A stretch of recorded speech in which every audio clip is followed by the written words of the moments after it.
Here we are, ladies and gentlemen. It came and went quickly. We're in the literal and figurative twilight of 2011, plunging into 2012. And obviously in the next week or so on the radio and on the nightly news, I'll be breaking down what we face in 2012 in more detail. But now we've got the chairman of the Joint Chiefs of Staff, we've got the Israeli leadership and others saying that the attack on Iran is on, and they're selling the same lies about WMDs that they sold dealing with Iraq back in 2003. Here we are, going into 2012, and really it's become a foregone conclusion or a self-fulfilling prophecy in many people's minds that 2012 means it's the end of the world, because the Mayans supposedly said that in one interpretation. Well, number one, I'm not going to put my faith in a religion and a system that couldn't invent the wheel, who didn't have the wheel. But also, I've actually gone and studied what the Mayans had to say. They just simply state that it means the beginning of a new hearth or a new age, okay? All that aside, the social engineers since the 60s have implanted the self-fulfilling prophecy that the world is going to basically end in 2012, so there's no point in being politically involved because it's hopeless. It's like the Borg saying you will be assimilated, resistance is futile. Now, the globalists are into the occult from my research, and they do think that 2012 is a special date. And so they're moving forward, openly announcing the establishment of world government through the European Union crisis, openly getting rid of the Bill of Rights and Constitution here in the United States. So much that was hidden is now coming out in the open because they can't hide this global takeover agenda. We're at a critical juncture. They're having to reveal themselves because this is in the final phase of the takeover, and that makes them weak because now the public is actually listening to us.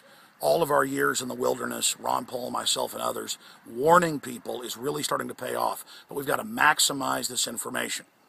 Now, let's get one thing straight. They could release some super flu this year.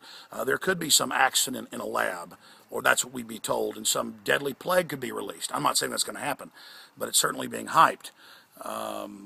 They could start a huge war with Iran that leads to a larger war with China and Russia. Most analysts say that it could lead to that if the West, NATO, Israel, the U.S. does attack Iran. Certainly it'll cause oil prices to go up, and we've seen the media promote the fact that Iran will launch terror attacks in the West if they are militarily struck. And Iran's head of intelligence has said they will launch asymmetrical warfare attacks in the U.S. and Israel, which the controllers are more than happy to have a political diversion here from Fast and Furious and MF Global and the banker bailouts, because then they'll use that as a pretext to clamp down, and they're now announcing the TSA checkpoints on highways and that the military will be used against the citizens. So war is not good for anybody except the ruling class. In fact, most analysts say that an attack on Iran will actually prop the unpopular mullahs up, and it'll also prop up leaders in the West, including Benjamin Netanyahu, who's facing re-election coming up soon.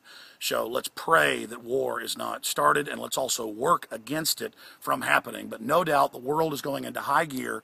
2012, with the economic meltdown by design and all the things that are happening, is accelerating, so it is going to be one hell of a year. And again, as the sun sets, we're about to lose light here in the twilight of 2011, brace yourselves and be politically and spiritually and culturally engaged, because all that evil men and tyrants need to flourish is that good men and women do nothing. We'll break down more of what's coming up again on the radio tomorrow, and then back on Monday at Infowars.com. But this is a time to not be sitting on the sideline. This is a time to be active and to be involved. All right, hope you have a safe and happy New Year's Eve out there, everybody. God bless.